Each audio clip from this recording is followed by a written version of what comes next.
Hi everyone, నేను ఈ video ఎందుకు చేస్తున్నానంటే సమ్మర్లో వచ్చేసి మీ పిల్లలకి ఎవరికైనా ఫీవర్ వస్తే డిలే చేయకండి, వెంటనే హాస్పిటల్కి తీసుకెళ్ళండి.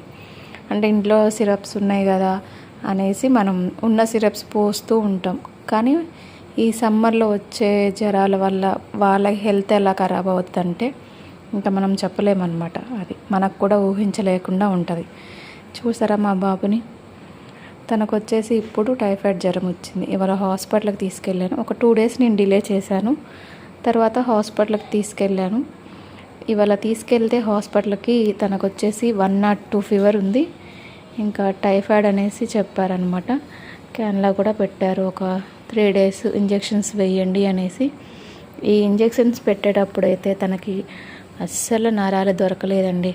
చూడండి ఇక్కడ ఎలా కూర్చారో. ఈ చేతికే కాదండి, ఈ చేతికి కూడా 2 times కూర్చారు. ఇంకా లాస్ట్కి ఇక్కడ మళ్ళీ ఇక్కడ పెట్టారనమాట. అసలు ఎంత ఫీవర్ ఉందంటే అంత ఫీవర్ ఉందండి. ఇంత నీరసంగా ఇంత డల్గా ఎప్పుడు మా బాబు పుట్టిన కాంచలేడనమాట. ఇదే ఫస్ట్ టైం. మీరు కూడా ఇలా నాలా డిలే చేయకండి, వెంటనే హాస్పిటల్కి తీసుకెళ్ళండి.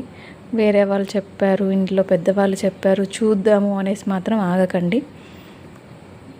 అలా ఆగితే పరిస్థితి వచ్చేసి ఇలా ఉంటుందన్నమాట. నాకెవ్వరూ చెప్పలేదు, కానీ నేనే ఒక 2 days చూద్దాం అంటే మేము మొన్ననే వెళ్ళొచ్చామన్నమాట. May 5కి వెళ్ళొచ్చాము.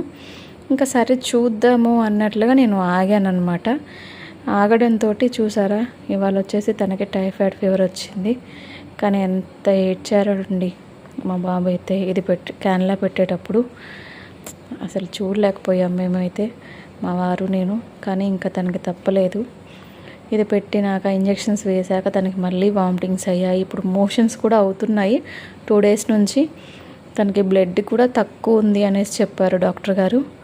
మీరు ఏమైనా ఫుడ్ విషయంలో ఏమైనా సజెషన్ చేయాలి అనుకుంటే నా కామెంట్ రూపంలో సజెషన్ చేయండి ప్లీజ్.